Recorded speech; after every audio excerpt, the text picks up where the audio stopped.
സ്വാതന്ത്ര്യ സമര പോരാട്ടത്തിന്റെ ഭാഗമായിട്ട് ഇന്ത്യയിൽ കേരളം ഉൾപ്പെടെ നിരവധി ആളുകൾക്ക്, സ്വാതന്ത്ര്യ സമര പോരാളികൾക്ക് അന്ന് താമ്രപത്രം ഉൾപ്പെടെയുള്ള ബഹുമതി നൽകിയിരുന്നു.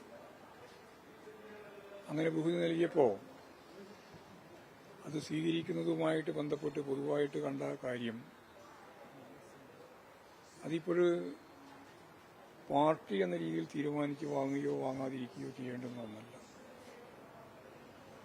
വ്യക്തി സ്വാതന്ത്ര്യത്തോടുകൂടി അവർക്ക് അവരുടെ നിലപാടുകൾ സ്വീകരിക്കാൻ അനുവാദം നൽകി. അതിന്റെ ഭാഗമായിട്ട് എനിക്ക് തന്നെ അറിയുന്ന കുറേ ആളുകൾ വാങ്ങിയിട്ടുണ്ട്, കുറേ ആളുകൾ വാങ്ങിയിട്ടില്ല. ഇതാണ് സ്വാതന്ത്ര്യ സമരവുമായിട്ട് ബന്ധപ്പെട്ട താമ്രപത്രത്തിന്റെ ഒരു അവസ്ഥ. അതിനുശേഷം ഗവൺമെന്റിന്റെ ബഹുമതി എന്ന രീതിയിൽ വ്യത്യസ്ത തുറകളിലുള്ള മഹത് വ്യക്തികൾക്കും അതുപോലെ തന്നെ പ്രഗത്ഭമതികളായിട്ടുള്ള വിവിധ തലങ്ങളിലുള്ളവർക്കും ഈ വിശിഷ്ട ബഹുമതി നൽകുന്ന നില ഉണ്ടായിരുന്നു. അതിന്റെ ഭാഗമായിട്ട് നിരവധി ആളുകൾക്ക്, നേതാക്കൾക്കുൾപ്പെടെ നൽകുന്ന ഇത്തരം ബഹുമതികളിൽ നമ്മൾ കണ്ട ഒരു കാര്യം EMSനോട് ചോദിച്ചിരുന്നു. അപ്പോൾ EMS അത് നിരസിക്കുകയാണ് ചെയ്തത്. ജ്യോതിബാസുവും ഇതേപോലെ തന്നെ നിരസിച്ചു. ബുദ്ധദേവ് ഭട്ടാചാര്യവുമായിട്ട് ബന്ധപ്പെട്ടും ഇക്കാര്യം പറഞ്ഞപ്പോൾ നിരസിക്കുന്ന നില സ്വീകരിച്ചു.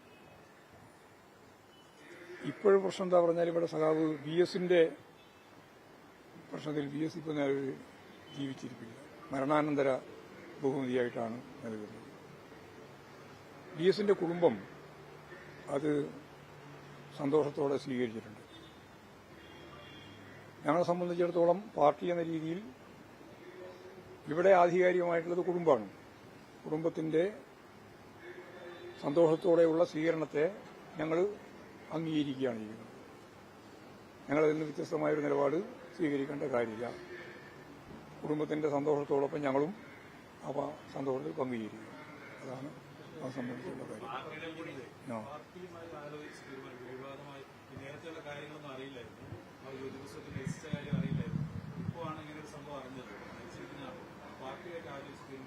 ഇല്ല, അത് സംബന്ധിച്ച് ഞങ്ങൾക്ക് വേറെ അഭിപ്രായ വ്യത്യാസമില്ല. ഞങ്ങളതിന്റെ മേലെ സ്വീകരിക്കുന്നത്. കാരണം BS ഇല്ലല്ലോ, പിന്നെ BSന്റെ കുടുംബമാണ്. BSന്റെ കുടുംബം എടുക്കുന്ന നിലപാടിനോടൊപ്പം നിൽക്കുക എന്നുള്ളതാണ് ഞങ്ങൾ പൊതുവെ സ്വീകരിച്ചത്. അതായത് മുമ്പ് അവാർഡ് ഇത് കിട്ടുന്ന സമയത്ത് അത് തീരുമാനിക്കാൻ അതുമായി ബന്ധപ്പെട്ട ആളുകൾ ഉണ്ടായിരുന്നു. BS ഇല്ല. പിന്നെ ഉള്ളത് BSന്റെ കുടുംബത്തിനാണല്ലോ അത് ഏറ്റുവാങ്ങാൻ കഴിയുക. അപ്പോൾ കുടുംബം ഇപ്പൊ തന്നെ പ്രതികരിച്ചു കഴിഞ്ഞിട്ടുണ്ട്, സ്വാഗതം ചെയ്തിട്ടുണ്ട്. ആ സ്വാഗതം ചെയ്യുന്നതിനാണ് എതിർത്ത് നിലപാട് സ്വീകരിക്കേണ്ട കാര്യം പാർട്ടിക്കില്ല.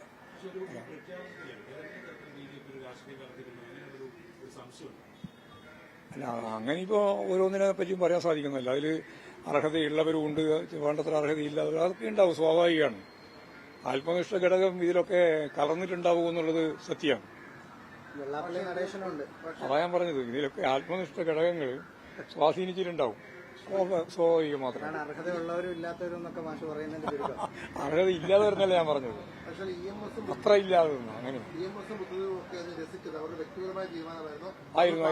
ആയിരുന്നു പാർട്ടി പറഞ്ഞിട്ടല്ല. അത് ഞാൻ നേരത്തെ പറഞ്ഞല്ലോ, താമ്രപത്രം വാങ്ങുന്ന സന്ദർഭത്തിൽ ഇതേ നിലപാടാണ് സ്വീകരിച്ചത്. ചിലർ വാങ്ങിയിട്ടുണ്ട്, ചിലർ വാങ്ങിയിട്ടില്ല. ആ പാർട്ടി തീരുമാനിച്ചാണ്. അത് ലോകം കണ്ട ഏറ്റവും വലിയ പാർട്ടി വിരുദ്ധന്റെ പേരാണത്. ആ പേരിലാണ് ഒരു അവാർഡ് കൊടുക്കുന്നത്. അത് പാർട്ടി സെൻട്രൽ കമ്മിറ്റി അംഗമെന്ന രീതിയിൽ വാങ്ങാൻ പാടില്ല എന്ന് പാർട്ടി സെൻട്രൽ കമ്മിറ്റിയോട് ആലോചിച്ചിട്ട് ഞങ്ങൾ തീരുമാനിച്ചതാണ്. വാങ്ങുന്നില്ല എന്ന് ടീച്ചറും തീരുമാനിച്ചു. മറ്റൊന്ന്, ശശി തരൂർ ഇടതുപാളയത്തിലേക്ക് വരുന്നു എന്ന തരത്തിൽ അന്തരീക്ഷത്തിൽ വലിയ ചർച്ചകളുണ്ട്. പാർട്ടിക്ക് അതിൽ എന്തെങ്കിലും ധാരണയുണ്ടോ? അത് ഞാൻ സ്ഥിരം പറയുന്ന ഉത്തരമാണ്. അതിന് ഉത്തരം സാങ്കല്പികമായ ചോദ്യവും സാങ്കല്പികമായ ഉത്തരവും അടിസ്ഥാനപരമായി തെറ്റാണ്. അത് ആ ചോദ്യം അതാ പറഞ്ഞത്, ആ ഒരു ചോദ്യത്തിന് പ്രസക്തിയില്ല. അദ്ദേഹം ഇപ്പോൾ കോൺഗ്രസിന്റെ വളരെ പ്രമുഖനായൊരു നേതാവായിട്ട് തുടരുകയും അദ്ദേഹം ഇപ്പോൾ BJP മുഖ്യമന്ത്രി, പ്രധാനമന്ത്രി ഉൾപ്പെടെയുള്ളവരെ നിരന്തരമായി വാഴ്ത്തുകയോ ഒക്കെ ചെയ്യുന്ന ഒരു പ്രത്യേക ലിസ്റ്റാണ് നമ്മൾ കണ്ടുകൊണ്ടിരിക്കുന്നത്.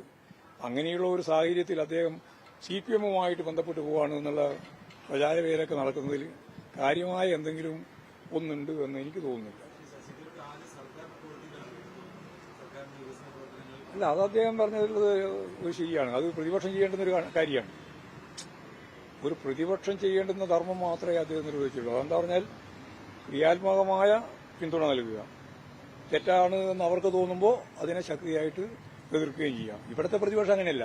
ലോകത്ത് ഇമാതിരി ഒരു പ്രതിപക്ഷം കേരളത്തെ പോലെ വേറെ എവിടെയില്ല. ഒരു വികസന പ്രവർത്തനവും നടത്താൻ ഞങ്ങൾ അനുവദിക്കില്ല എന്ന് ധാർഷ്ട്യത്തോടെ പറയുന്ന ഒരു പ്രതിപക്ഷം കേരളത്തിലല്ലാതെ ലോകത്ത് വേറെ ജനാധിപത്യ സമൂഹത്തിൽ വേറെ എവിടെയുണ്ടാവില്ല. പക്ഷേ ഈ തരൂര് വന്നു കഴിഞ്ഞാൽ നമുക്ക് സ്വീകരിക്കാൻ തടസ്സമൊന്നുമില്ല അല്ലേ? എങ്ങനെ? തരൂര് വന്നാൽ സ്വീകരിക്കാൻ തടസ്സമൊന്നും. അതാ ഞാൻ പറഞ്ഞത്. സാങ്കല്പികമായ ചോദ്യം ചോദിക്കുക, എന്നിട്ട് സാങ്കല്പികമായ ഉത്തരം പറയുക, അതിന്റെ പൊതു നിയമം പറയാം. CPIM-ഉം ഇടതുപക്ഷ പ്രസ്ഥാനങ്ങളും നടത്തിക്കൊണ്ടിരിക്കുന്ന ഇന്നത്തെ ഇന്ത്യൻ രാഷ്ട്രീയത്തിന്റെ പ്രത്യേക സാഹചര്യത്തിൽ വർഗീയതയ്ക്കെതിരായിട്ടുള്ളത്, അതുപോലെ തന്നെ കേരളവുമായി ബന്ധപ്പെട്ട് പോകുന്ന കേരളത്തിന്റെ വികസനം ഉൾപ്പെടെയുള്ള കാര്യങ്ങൾ, ആ പ്രക്രിയയിലൊക്കെ പങ്കുവഹിക്കുന്നതിന് വേണ്ടിയുള്ള മാനസികാവസ്ഥയോടുകൂടി വരുന്ന ആരെയും, ഏത് ഗ്രൂപ്പിനെയും ഏത് വിഭാഗത്തെയും സ്വാഗതം ചെയ്യുന്നതിൽ CPM-ന് യാതൊരു പ്രയാസമില്ല. മോദി വിരുദ്ധ സമീപനം വേണം. വർഗീയതല്ല ഞാൻ പറഞ്ഞു, വർഗീയ വിരുദ്ധ നിലപാട് സ്വീകരിക്കുക, കേരളത്തിന്റെ വികസനവുമായിട്ട് ബന്ധപ്പെട്ട് മുന്നോട്ടേക്ക് പോകുന്നതിന് വേണ്ടിയിട്ടുള്ള നിലപാടുകൾ ഉണ്ടാകുക. അങ്ങനെയുള്ളവർ ഏത് പാർട്ടിയുടെ ഭാഗമായിട്ട് നിൽക്കുന്നവരായാലും ഇടതുപക്ഷ പ്രസ്ഥാനങ്ങളുമായി സഹകരിച്ച് മുന്നോട്ടേക്ക് പോകാൻ, ഈ ദൌത്യം നിർവഹിക്കുന്നതിന്റെ ഭാഗമായിട്ട് വന്നാൽ ഞങ്ങൾ അവരെയെല്ലാം സ്വീകരിക്കുന്നതിൽ ഞങ്ങൾക്ക് യാതൊരു പ്രയാസവും ഇല്ല.